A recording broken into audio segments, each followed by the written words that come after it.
দেখো বন্ধুরা, আমি এই চুইটাকে এবারে ডুবিয়ে রেখেছিলাম, এখান থেকে উঠিয়ে এই যে ভালো করে এরকম ব্রাশ দিয়ে ঘষে নিব।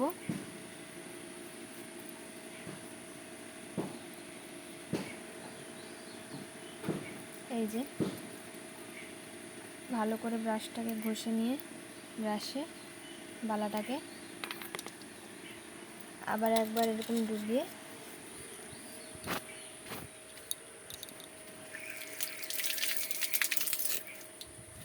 ধুয়ে নিয়েছি। এবারে দেখো ঠিক নতুনের মতন চকচক করছে। এই যে ধুয়ে নিয়ে এসে দেখাচ্ছি।